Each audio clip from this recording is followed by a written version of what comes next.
मोक्षमार्गस्य नेतारं ज्ञातारं विश्वतत्त्वानां वन्दे तद्गुणलब्धये वन्दे तद्गुणलब्धये।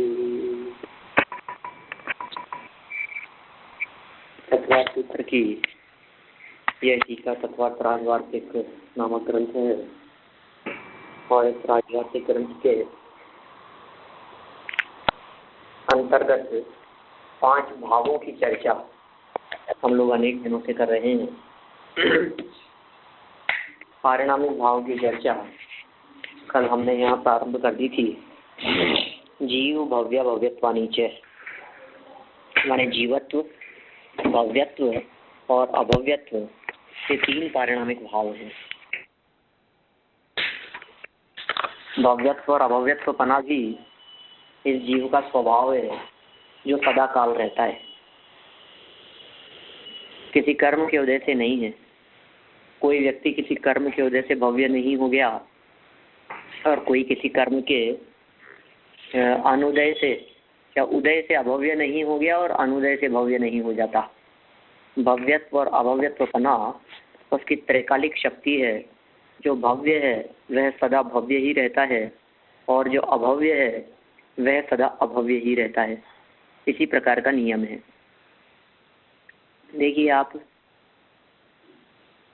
कनक पाषाण कभी सोना नहीं बनेगा, और ये प्रकरण अपन ने कल पढ़ लिया था थोड़ा बहुत। अन्न पाषाण नहीं कह सकते उसको अपन। भले ही वो कोई व्यक्ति बहुत लंबे काल तक मुक्ति की प्राप्ति न करे तो भी वो अभव्य नाम नहीं प्राप्त करेगा। यदि उसमें भव्यत्व शक्ति है तो वो भव्य ही है। ठीक है। अब देखिए, अब आगे जो ये प्रकरण दिया जा रहा है, ये प्रकरण को एक बार मैं पढ़ लेता हूँ। जहाँ जहाँ अपनी आध्यात्मिक और अपना समझने योग्य प्रकरण होगा वहाँ अपन समझते रहेंगे, और जहाँ नहीं समझने योग्य प्रकरण होगा वहाँ अपन थोड़ा आगे बढ़ेंगे। प्रश्न नंबर 10। द्वंद्व समास के बाद भावार्थक स्व प्रत्यय करने पर क्योंकि भाव एक है अतः एक वचन प्रयोग होना चाहिए। उत्तर, द्रव्य भेद से भाव भी भिन्न हो जाता है, अतः भेद विवक्षा में बहुवचन किया गया है। त्व का प्रत्यय से प्रत्येक से संबंध कर लेना चाहिए, जैसे जीवत्व, भव्यत्व, अभव्यत्व। प्रत्येक के साथ में जीव भव्या भव्यत्वानि, ऐसा सूत्र है ना।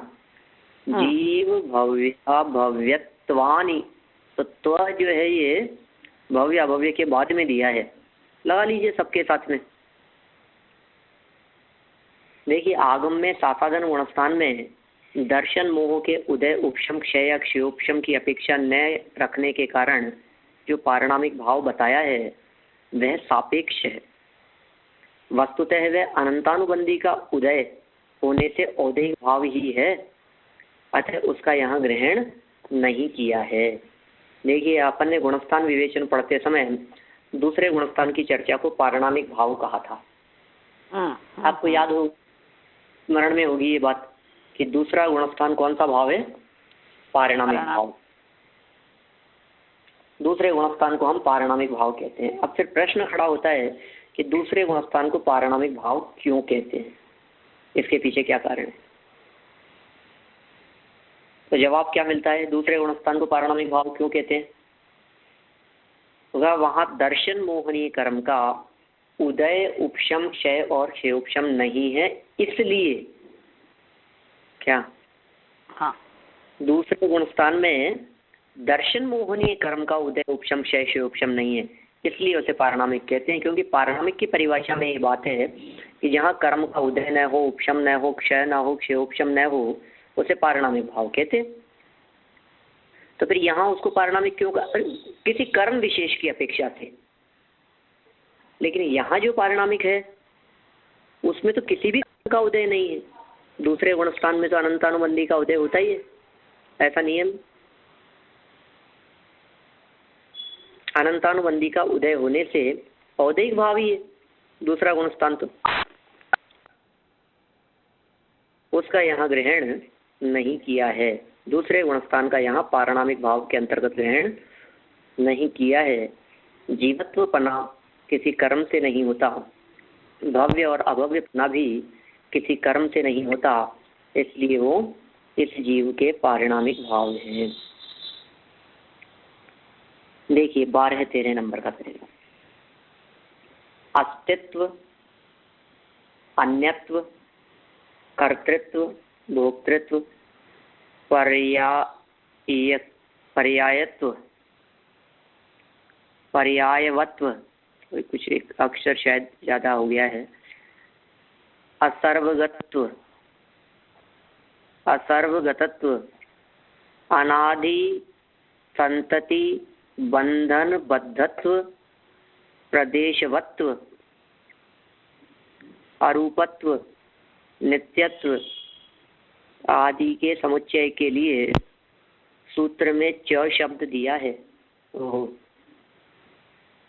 देखो क्या कह रहे हैं यहाँ, इस सूत्र में च शब्द का प्रयोग किसके लिए किया गया है? मैंने जवाब क्या दिया? सूत्र में च शब्द, वैसे च का अर्थ मतलब होता है और। संस्कृत में जो च अक्षर दिया जाता है उस च का मतलब होता है और क्या क्या और किसके और बने की बात चल रही है? तो ये कह रहे हैं अस्तित्व, ये भी पारिणामिक भाव है। त्रिकाल रहता है ना, अस्तित्व किसी कर्म के उदय से नहीं है। ऐसे कर्तृत्व, भोक्तृत्व, अन्यत्व, पर्यायत्व, असर्वगतत्व, अनादि संतति बंधन बद्धत्व, प्रदेशत्व, प्रदेशवत्व, अरूपत्व, नित्यत्व, बहुत सारी बातें हो सकती है इस तरह की। माने जो दशाएं द्रव्य की किसी कर्म के उदय से ना हुए, ठीक है, वे सब पारिणामिक भाव हैं।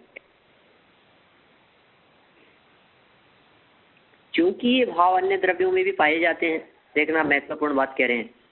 अतः असाधारण पारिणामिक जीव भावों के निर्देशक इस सूत्र में इनका ग्रहण नहीं किया गया है।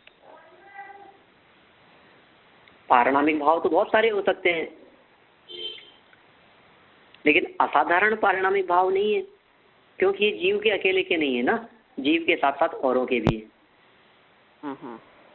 तो सिर्फ जीव में हो तो जीव के, और जो सिर्फ जीव में ना हो, जीव के अतिरिक्त औरों में भी हो, तो सामान्य हो गया। भले ही पारिणामिक है, भले ही कर्म के उदय उपशम आदि की अपेक्षा नहीं रखते हैं, लेकिन फिर भी जीव के अतिरिक्त अन्य द्रव्यों में भी पाए जाने के कारण ये असाधारण भाव नहीं कहला सकते। ये जो औपशमिक, शायिक, शायोपशमिक, औदैहिक और पारिणामिक, इन 5 भावों की चर्चा की है, ये पांचों भाव जीव के असाधारण भाव हैं, जीव के असाधारण भाव हैं।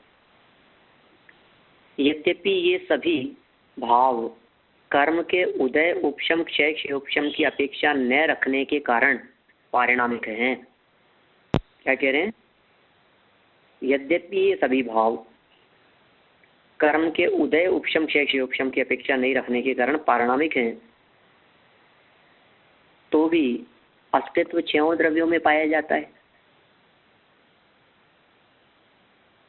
सामान्य गुण है ना, वो साधारण हो गया अस्तित्व। तो एक द्रव्य दूसरे द्रव्य से भिन्न होता है, अतः अन्यत्व भी सर्व द्रव्य साधारण है। अस्तित्व भी सामान्य गुण है और अन्यत्वपना भी सर्वसाधारण है। अस्तित्व के साथ साथ में यहाँ अन्यत्व का भी ग्रहण कर लिया है। आगे बढ़े अपन।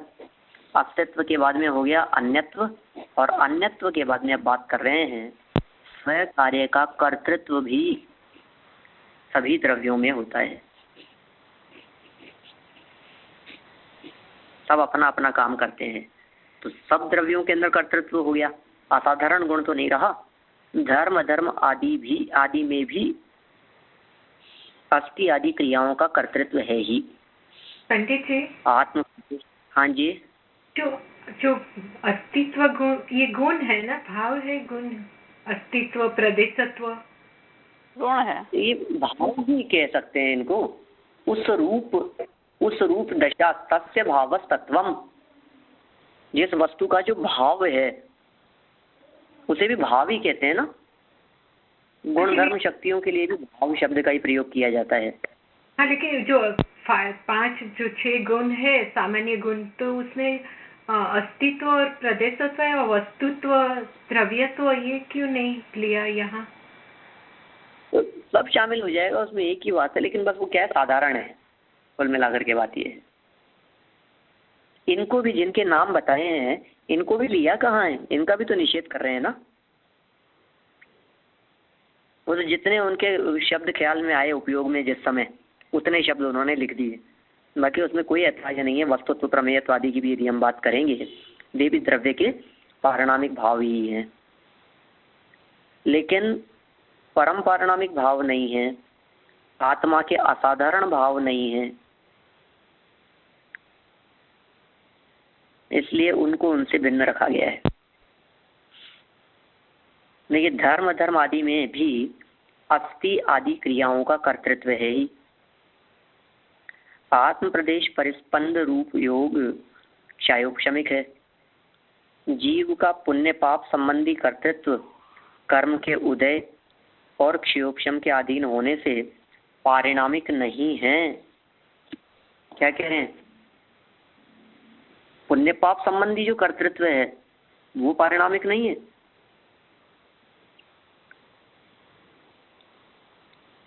क्योंकि वो उदय है, वो तो उस कर्तृत्व को तो उदय कहेंगे, उदय के अधीन है और क्षयोक्षम के अधीन है,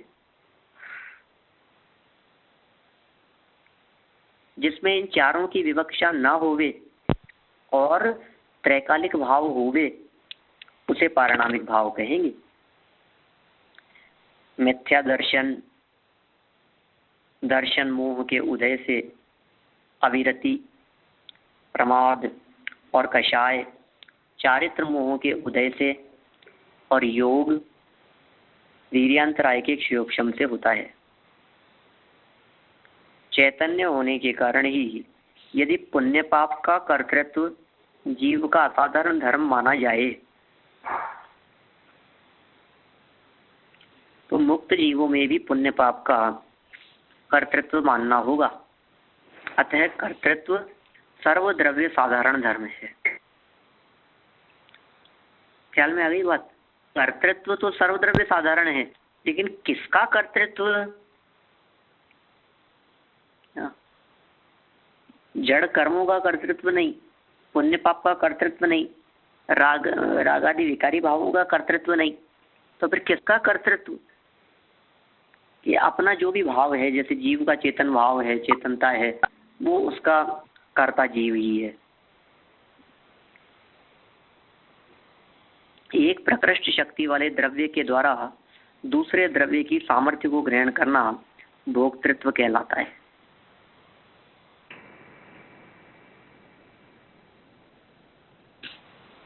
जैसे कि आत्मा आहार आदि द्रव्य की शक्ति को खींचने के कारण भोक्ता कहा जाता है, ऐसा भोक्तृत्व सर्वसाधारण ही है।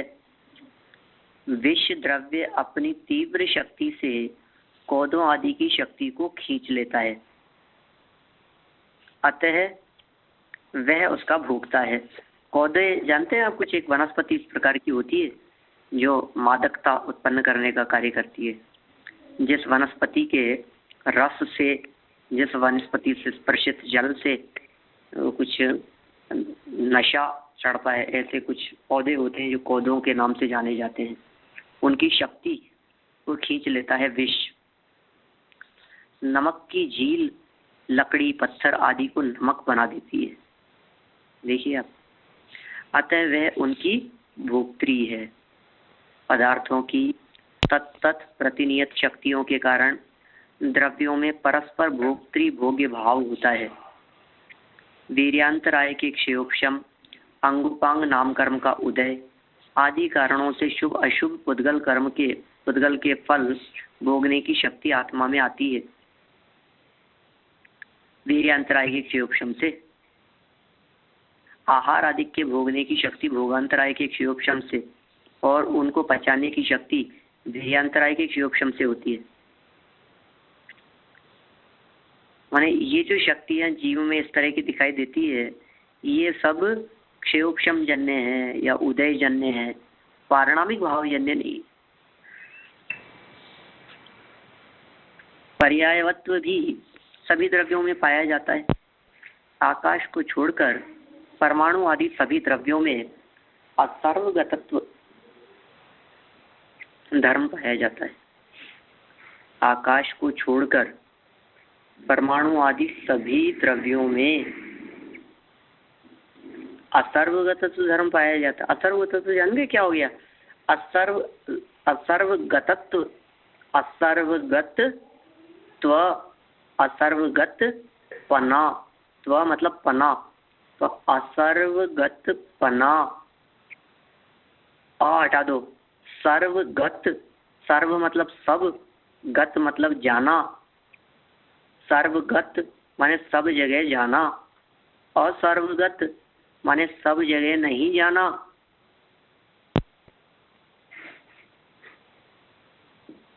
सब जगह नहीं होना। तो आकाश के अलावा बाकी जितने द्रव्य हैं वो सब जगह थोड़ी ना हो सकते हैं। आकाश ही एकमात्र ऐसा द्रव्य है जो सब जगह है। बाकी तो सब लोकाकाश में ही होंगे, लोक के बाहर तो नहीं हो सकते।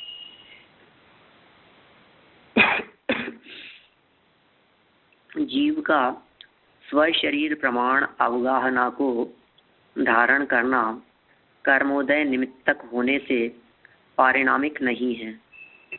क्या?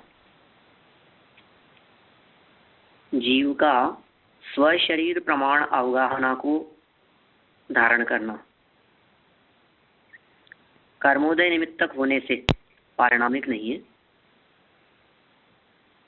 सभी द्रव्य अपने अनादिकालीन स्वभाव संतति में से बद्ध हैं। सभी के अपने अपने जो स्वभाव हैं वह अनादि अनंत हैं।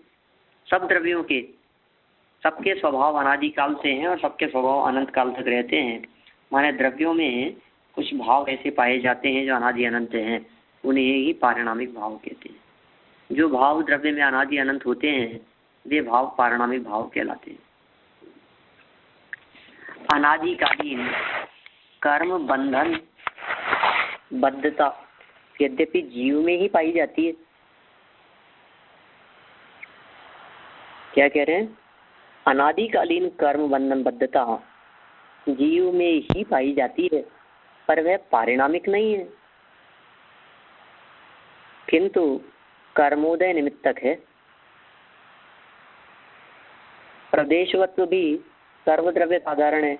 वे अपने अपने नियत प्रदेशों को रखते हैं।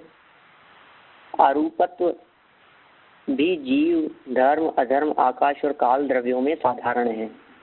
अरूपत्व मतलब रूपी नहीं होना। अरूपत्व मतलब अमूर्तिक। तो अमूर्तिक पना भी यद्यपि सामान्य गुण तो नहीं है, लेकिन तो भी पुद्गल के अतिरिक्त बाकी 5 द्रव्यों में तो समान रूप से पाया जाता है। इसलिए अरूपत्व को भी साधारण धर्म कहा जा सकता है।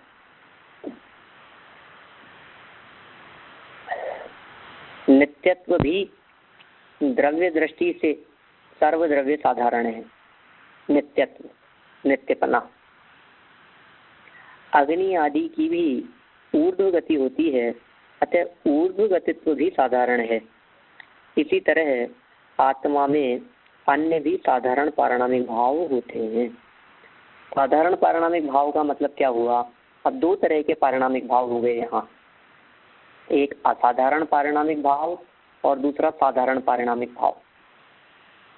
असाधारण पारिणामिक भाव किसे कहेंगे? जो सिर्फ एक ही द्रव्य में पाया जाए, दूसरे द्रव्यों में न पाया जाए, उसे असाधारण पारिणामिक भाव कहते हैं।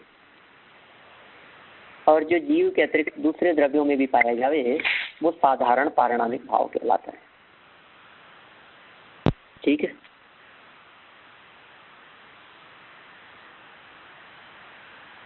चौदह से 18 प्रश्न। गति आदि औद्योगिक भावों के संग्रह के लिए च शब्द मानना चाहिए।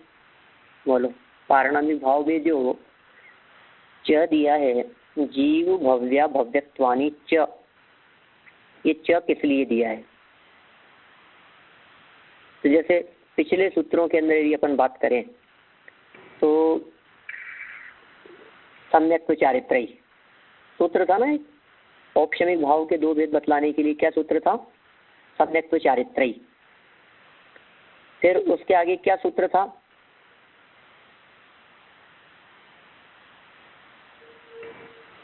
ज्ञान दर्शन दान लाभ भोग भोग वीर्याणि च, ऐसा सूत्र था ना। तो ये जो भोगो भोग वीर्याणि च शब्द दिया था वहाँ, वो किस लिए दिया था? कि उस च शब्द के माध्यम से उस क्षायिक भाव के क्षायिक सम्यक और क्षायिक चारित्र ये दो और ले लेना चाहिए। पिताजी कैसे लगा ले रहे हैं कि पीछे जो औपशमिक के जो दो भेद थे ना, उनको भी च शब्द के माध्यम से ग्रहण कर लिया गया। समझ में आ रही है मैं कौन से सूत्र के माध्यम से क्या समझाना चाह रहा हूँ? इसी दूसरे अध्याय में अपन ने पीछे सूत्रों की चर्चा करते समय औपशमिक भाव के जब भेद देखे थे तो उनके कौन कौन से दो भेद बतलाए थे? सम्यक् चारित्रयी, बराबर। फिर उसके बाद में क्षायिक भाव के 9 भेद बतलाने वाला सूत्र दिया था, ठीक है ना। लेकिन जो क्षायिक भाव के 9 भेद बतलाने वाला सूत्र दिया था, उस सूत्र में उन्होंने 7 ही शब्द दिए, ज्ञान दर्शन दान लाभ भोगो भोग वीर्याणि च, सिर्फ 7 शब्द दिए। तो फिर च का अर्थ क्या लगाया उन्होंने कि च के माध्यम से सम्यक् चारित्र्य भी शामिल कर लेना चाहिए, जो बात पिछले सूत्र में कही गई थी। यहाँ शंकाकार की शंका ये है, इसी तरह से इसी न्याय से इस 7वें सूत्र में भी जिस सूत्र के अंतर्गत जीव भव्या भव्यत्वानि च शब्द दिया है, इस च के माध्यम से और भावों को भी गति आदि औधिक भावों का भी संग्रह कर लेना चाहिए, जो कि पिछले सूत्र के अंदर कहा गया था। कर नहीं। उत्तर, गति आदि पारिणामिक नहीं है, किंतु कर्मोदय निमित्तक है। जो उदय निमित्तक है उसे पारिणामिक कैसे कह सकते हैं? गति आदि तो उदय निमित्तक है।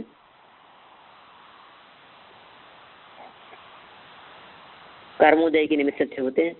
अतः सूत्र में पारिणामिक भाव 3 ही बताए हैं। क्षयोपशम भाव की तरह गति आदि को औदैक और पारिणामिक रूप से उभय रूप नहीं कह सकते।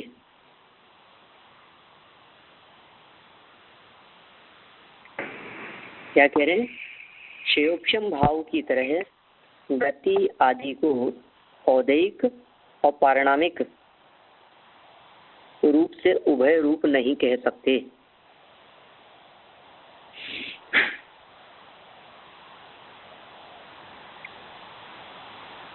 गति आदि भाव केवल औदैक हैं, पारिणामिक नहीं। यदि वे पारिणामिक होते तो जीवत्व की तरह सिद्धों में भी पाए जाते।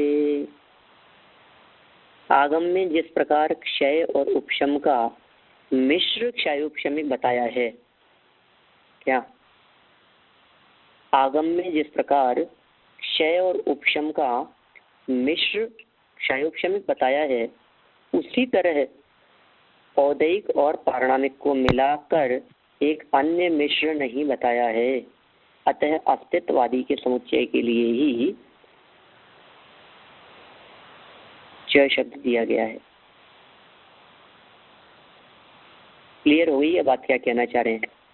मतलब यहाँ ये तर्क दिए हैं इस प्रकार के कि भाई आप ऐसा नहीं कह सकते कि गति आदि का ग्रहण कर लो पारिणामिक भाव के साथ में, नहीं कर सकते। क्षयोपशमिक भाव में तो मिश्रपना बतलाया है क्षय और उपशम का, इसलिए उस बात को तो ग्रहण कर लिया गया है, उसको तो मिश्र कहा गया है। लेकिन पारिणामिक के साथ में अन्य भावों को मिला करके मिश्र भाव की चर्चा कहीं आगम में नहीं मिलती है। अतः अस्तित्व आदि के समुच्चय के लिए ही च शब्द दिया है, जिन अस्तित्ववादी की चर्चा यहाँ नहीं है, मतलब इस सूत्र में नहीं है, इस ग्रंथ में नहीं है। टीकाकार ने स्वयं ये बात अन्य स्थान से निकाली है। देखिए फिर प्रश्न, अस्तित्वादि के समुच्चय के लिए सूत्र में आदि शब्द देना चाहिए।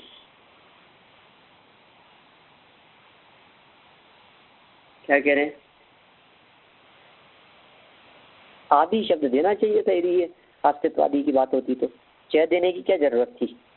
तो उत्तर, आदि शब्द देने से पारणामिक भाव तीन ही नहीं रहेंगे, संख्या में फर्क पड़ जाएगा।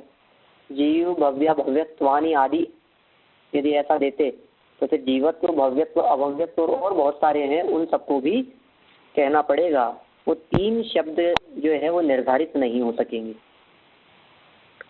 च शब्द से गौण रूप से द्योतित, अगर च शब्द के माध्यम से गौण शब्द गौण रूप से द्योतित मतलब गौण रूप से बताए गए, गौण रूप से जिनकी बात हो गई है, गर्भित हो गए हैं, ऐसे अस्तित्वादी भावों की संख्या से पारणामिक भावों की मुख्य तीन संख्या का व्याघात नहीं होता।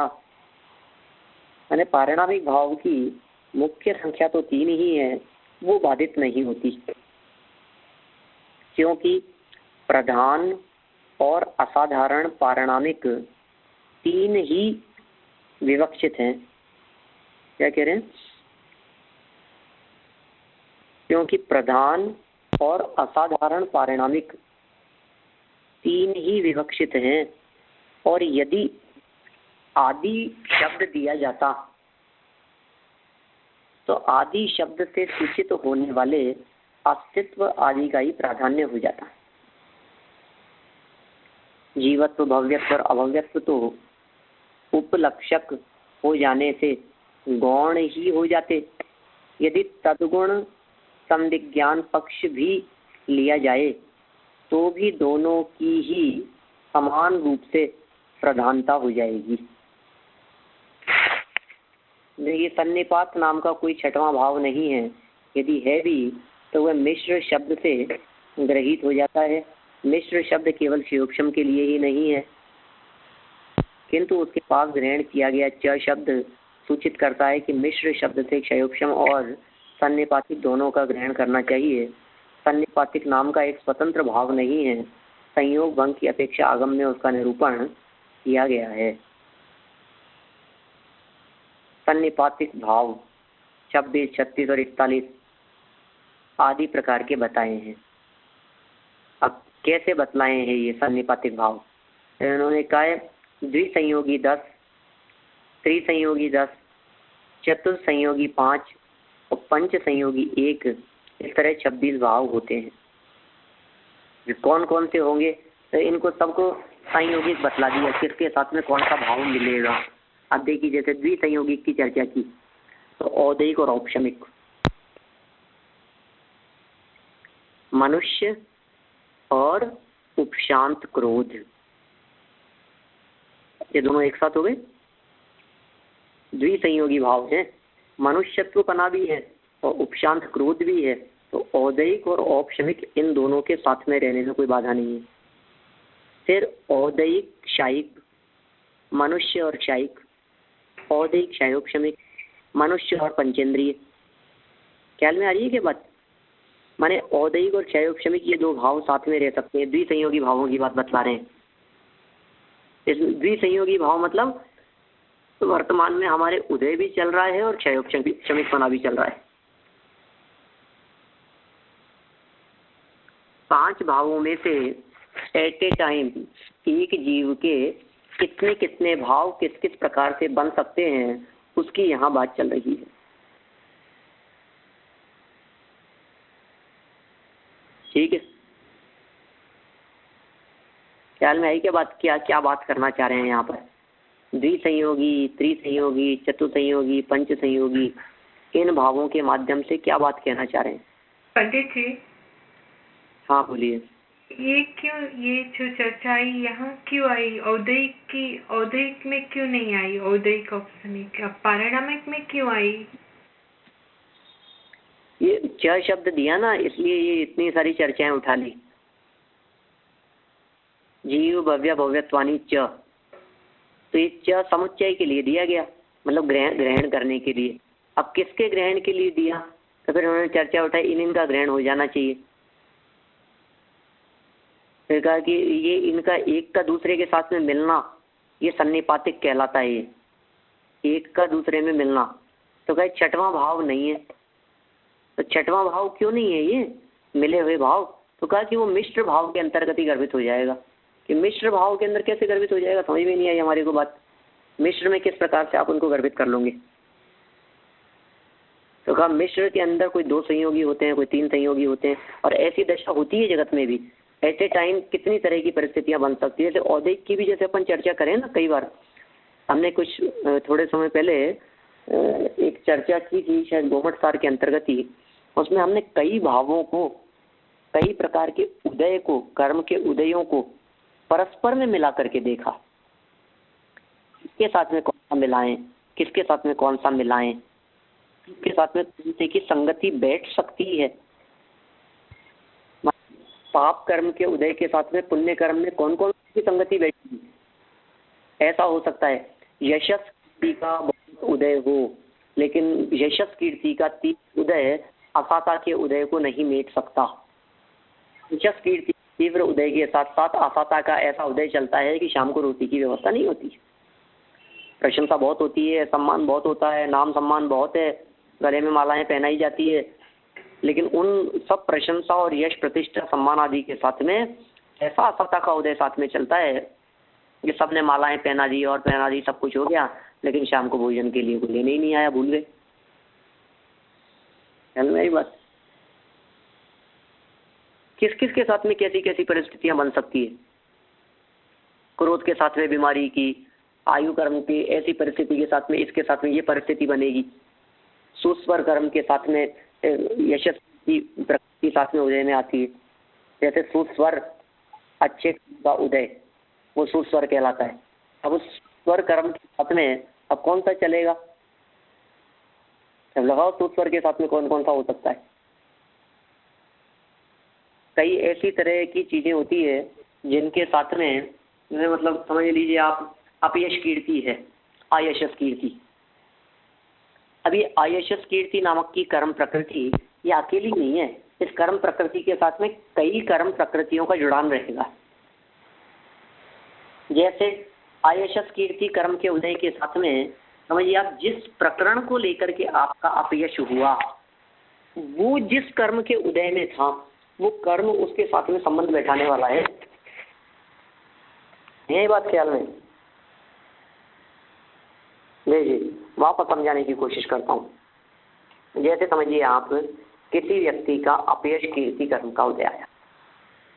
अब अपयश कीर्ति कर्म का उदय आएगा तो क्या होगा ये बताइए मेरे को।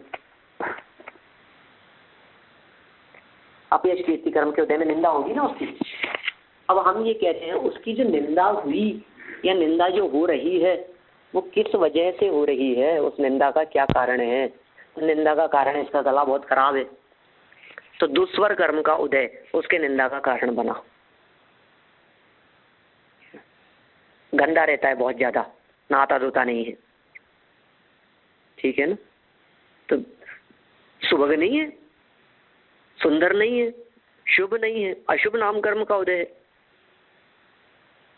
जो गंदा रहता है। अब किस वजह से निंदा होगी?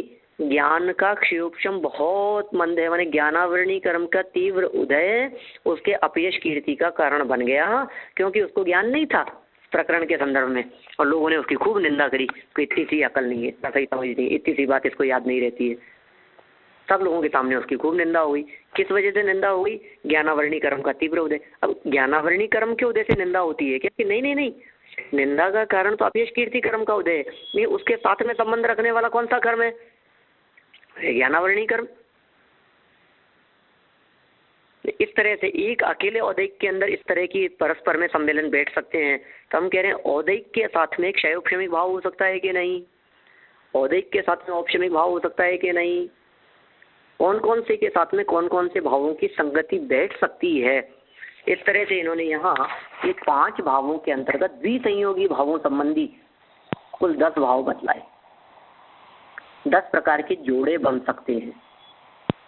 कौन कौन से? औदैक औपशमिक हो गया, औदैक क्षायिक हो गया, औदैक क्षयोपशमिक हो गया,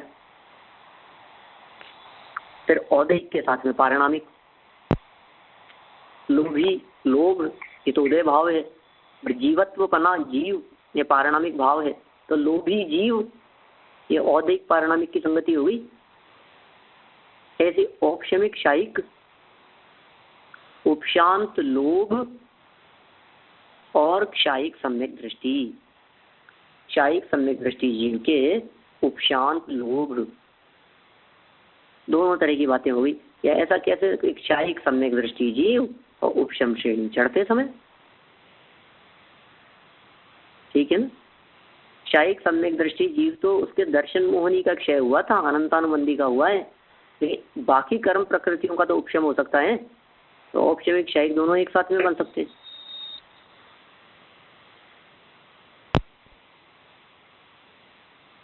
बोल रहे हैं कोई कुछ?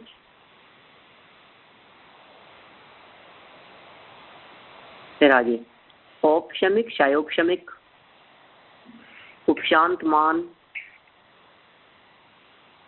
और मति ज्ञानी, औपशमिक क्षयोपशमिक हो गया। औपशमिक पारिणामिक उपशांत माया और भव्य, क्षायिक क्षयोपशमिक क्षायिक सम्यक दृष्टि और श्रुति ज्ञानी। क्षायिक क्षयोपशमिक 8वें नंबर पे क्या दिया, क्षायिक क्षयोपशमिक माने क्षायिक भाव भी था, क्षायिक भाव के साथ साथ में क्षयोपशमिक भाव भी था।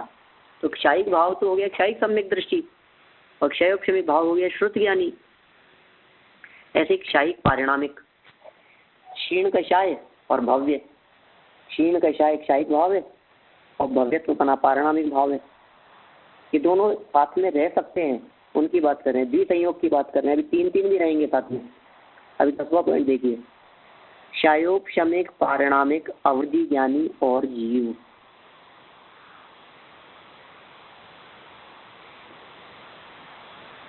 इस तरह द्विसंयोगी के 10 भेद होते हैं। अब त्रिसंयोगी के 10 भेद कौन कौन से? औदैहिक, औपशमिक, क्षायिक, ये तीन एक साथ हो गए। उदय भी है, उपशम भी है, क्षय भी है। मनुष्य, उपशांत मोह और क्षायिक सम्यक दृष्टि। बोलिए, ये तीन चीजें एक साथ हो सकती है कि नहीं? मनुष्यत्व पना उसका औदैहिक भाव एक साथ है, वही जीव यदि क्षायिक सम्यक दृष्टि है, माने कोई क्षायिक दृष्टि जीव उपशांत मोह के दरमियान, कोई क्षायिक सम्यक दृष्टि जीव उपशांत मोह के दरमियान त्रिसंयोगी भाव वाला है। औदैहिक, औपशमिक, क्षयोपशमिक। क्या कहा? औदैहिक, औपशमिक, क्षयोपशमिक, माने मनुष्य, उपशांत क्रोध और वाग योगी, वचन योगी मनुष्य भी है और उपशांत क्रोध भी है। आगे चलिए। ऐसा सरल है प्रकरण, मुझे ऐसा लग रहा था कि शायद कुछ इसमें जटिलता लगेगी, लेकिन जब इसको पढ़ रहे हैं, अपन पढ़ा रहे हैं, तो ऐसा लग नहीं रहा है कि इसमें कोई जटिल बात है। देखिए आगे, पेज नंबर 346, 346 पेज पर। औदैहिक, औपशमिक, पारिणामिक, मनुष्य, उपशांत मोह और जीव। सरलता का कारण ये कि इन्होंने आगे एग्जाम्पल भी दे दिए हैं, भाव बताए और उन भावों के संयोग के लिए उदाहरण दे दिए। 4 नंबर पॉइंट, औदैहिक, क्षायिक, क्षयोपशमिक, माने मनुष्य, क्षीण कषाय और श्रुत ज्ञानी। 5 नंबर पॉइंट, औदैहिक, क्षायिक, पारिणामिक, औदैहिक, क्षायिक, पारिणामिक, औदैहिक, क्षायिक, पारिणामिक, मनुष्य, क्षायिक सम्यक दृष्टि जीव। औदैहिक, क्षयोपशमिक, पारिणामिक, मनुष्य, मनोयोगी जीव। अब ये इन्होंने जो कहा है ना, ये औदैहिक, अभी औदैहिक में किसी भी प्रकार का औदैहिक लगा लो, क्षयोपशमिक में किसी भी प्रकार का क्षयोपशमिक लगा लो, और पारिणामिक में कोई भी पारिणामिक लगा लो, मतलब कुल मिलाकर के जिनके साथ में संगति बैठ सके। औपशमिक, क्षायिक, क्षयोपशमिक। 7 नंबर पॉइंट, औपशमिक, क्षायिक, क्षयोपशमिक, तो उपशांत मान, उपशांत माया भी लगा सकते थे, उपशांत लोभ भी लगा सकते थे, उपशांत क्रोध भी लगा सकते थे, तो उपशांत कषाय भी लगा सकते थे। उपशांत कषाय क्षायिक सम्यक दृष्टि काय योगी।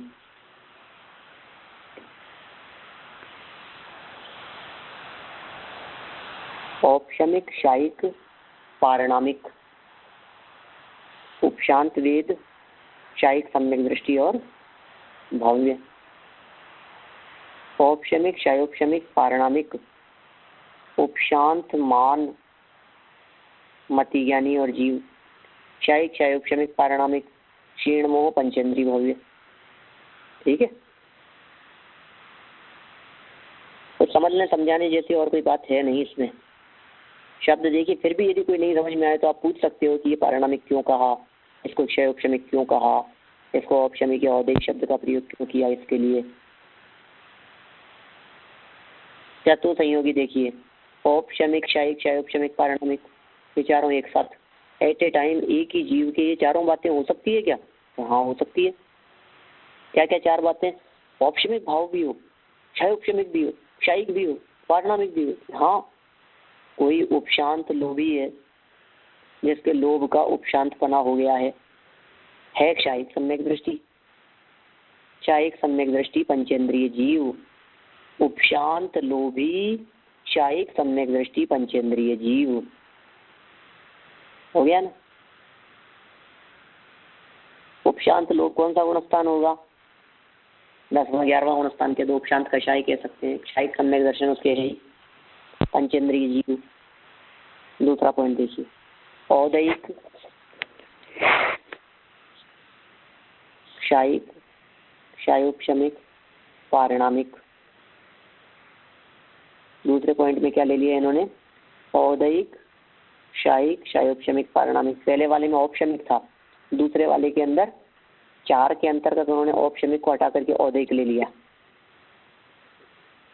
तो मनुष्य क्षीण कषाय मति ज्ञानी और भव्य, ये हो गया। फिर तीसरा पॉइंट क्या बनेगा? औदैहिक तो रहने दिया, औपशमिक ले लिया, क्षायिक हटा दिया, क्षयोपशमिक और पारणामिक।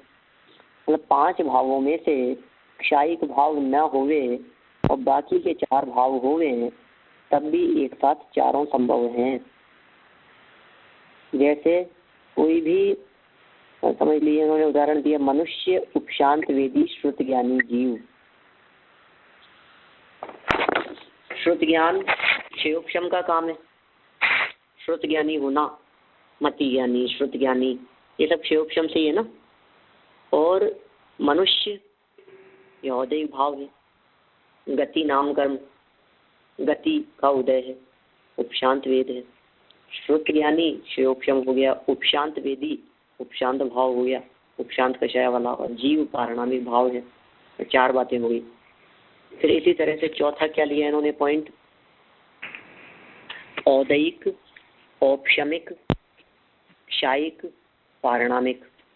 इसमें कौन सा छोड़ दिया? क्षयोपशमिक छोड़ दिया। औदैहिक औपशमिक क्षायिक और पारणामिक, मनुष्य उपशांत राग क्षायिक सम्यक दृष्टि जीव, ये 4 की अपेक्षा बात कर ली। मनुष्य औदैहिक हो गया, उपशांत औपशमिक हो गया, क्षायिक सम्यक दृष्टि क्षायिक भाव हो गया, जीव पारणामिक भाव है। 5वां औदैहिक औपशमिक क्षायिक क्षयोपशमिक पारणामिक को नहीं लिया इन्होंने यहाँ। मनुष्य उपशांत मोह क्षायिक सम्यक दृष्टि और अवधि ज्ञानी। कोई अवधि ज्ञानी व्यक्ति है, वो क्षायिक सम्यक दृष्टि हो सकता है ना कोई अवधि ज्ञानी, कि हाँ कोई अवधि ज्ञानी क्षायिक सम्यक दृष्टि क्यों नहीं हो सकता है। तो अवधि ज्ञानी और क्षायिक सम्यक दृष्टि दो बातें तो एक साथ हो गई। अच्छा, वो मनुष्य भी हो सकता है ना साथ में, कि हाँ मनुष्यपना भी साथ में हो सकता है। और यदि वो क्षायिक सम्यक दृष्टि अवधि ज्ञानी जीव कोई उपशांत मोह अर्थात 11वें गुणस्थान की प्राप्ति करता है, उपशम श्रेणी चढ़ता है, तो ये भाव भी उसके हो सकता है। इस तरह से चतुसंयोगी भावों की बात हुई।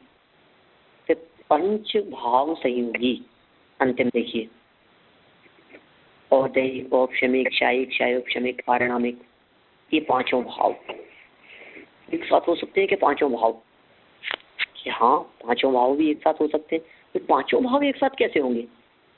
देखिए उन्होंने कहा मनुष्य औदैक, मनुष्य है ना, गति नाम कर्म का उदय।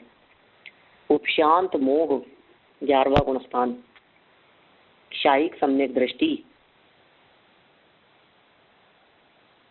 क्षायिक सम्यक्त्व की अपेक्षा से क्षायिक भाव, मनुष्यत्व की अपेक्षा से औदैहिक भाव।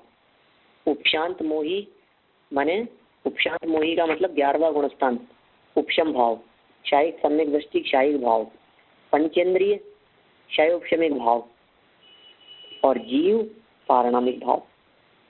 इस तरह 26 प्रकार के सन्निपातिक भाव हैं, माने 26 प्रकार के ये मिश्र भावों की चर्चा यहाँ पर पड़ी है। फिर आगे और भी इसी तरह के प्रकरण को थोड़ा सा आगे बढ़ाया है, जिसमें उन्होंने 26 भावों से बढ़कर के 36 भाव और 41 प्रकार के भावों को भी इसी तरह के मिश्र भावों के अंतर्गत लिया है। आज का अपना समय हो गया है, अपन कल इस प्रकरण को पढ़ करके उम्मीद करेंगे कि पूरा संपन्न कर देवे। जनवाणी या वाणी के ज्ञान थे तुझे लोकालोक, वाणी मस्तक नमो सदा देत हूँ, सदा देत हूँ।